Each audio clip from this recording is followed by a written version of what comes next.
Welcome back, everyone. Our next speakers almost need no introduction. Since first appearing at the Congress, I guess going back almost 2 decades now, we kind of introduced Jaime to the North American UFO community, and now worldwide is where he's gone. And Aquarius Garza, likewise. Between the two of them, they are arguably our most anticipated presentation of the week. I won't take any more time. Jaime Maussan and Aquarius Garza.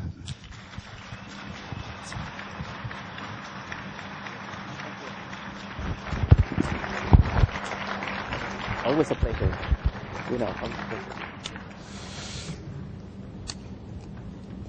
Thank you very much. We're going to have a presentation around the most recent sightings. I believe everything is important around this phenomenon, but I think what is actual, what is happening now, is what attracts the most interest, because that evidence somehow are telling us how this phenomenon is moving. And we can see a change of an agenda from very far to very near. And I think this is happening around the world.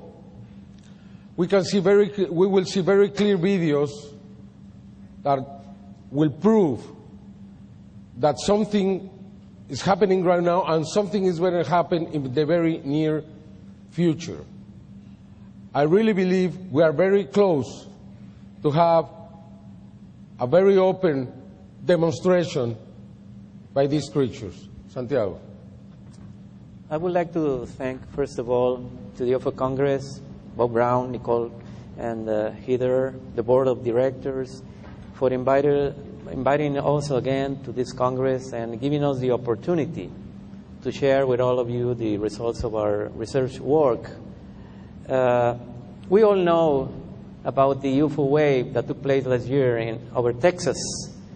Well, in April 2008, I was privileged to meet Mauricio Ruiz, a family man, a respected businessman who lives in Alvin, Texas, 22 miles from Houston.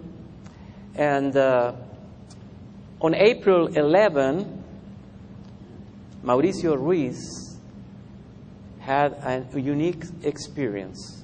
April 11 was a very special day for Mauricio, a day that changed his life forever.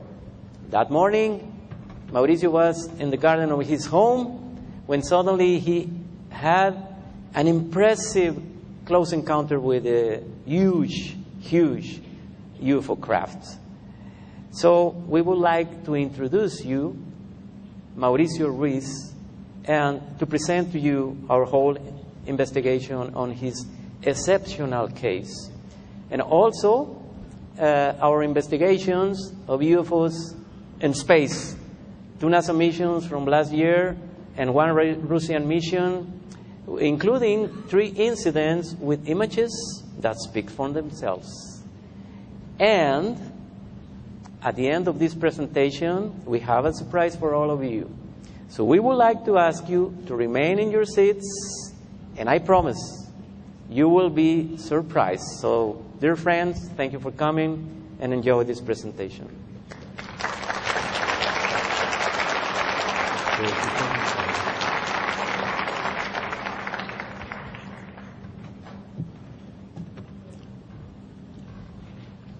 As you know, every year we have been presenting the UFOs very close to the projects in the space. Santiago has taken the task to record the full missions in the space, because we believe after September 19th, 2006, that a new era in the space started regarding the presence of these beings. What I mean with this, as you know, last 10th of September, we had a crash. We're not getting the image? Okay.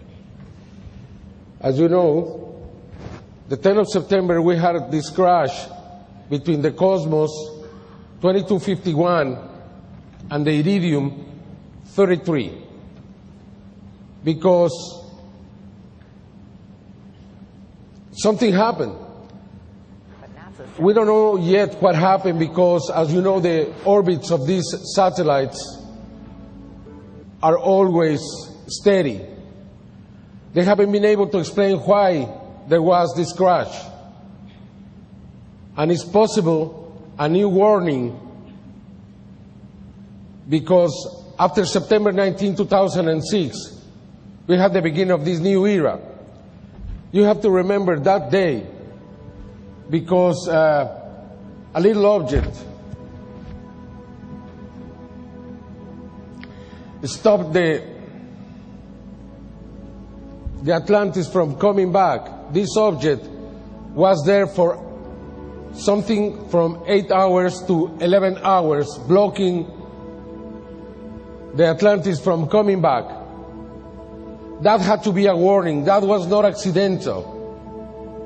What they want to say is probably that the space, it doesn't belong to human beings, but to every single intelligent creature in the space. In that same mission, the Atlantis was able to record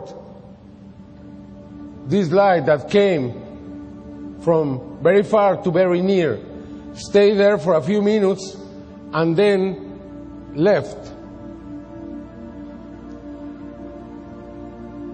It happened again on the next mission, STS-116. On December of that year, when two new warnings happened, when these objects got very close to the Discovery and the International Space Station. How can we interpret this?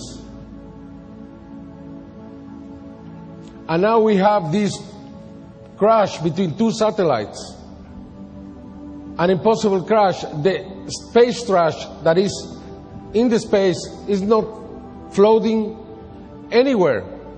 It is controlled. They know exactly where every single one of these crafts or remainings of old missions are.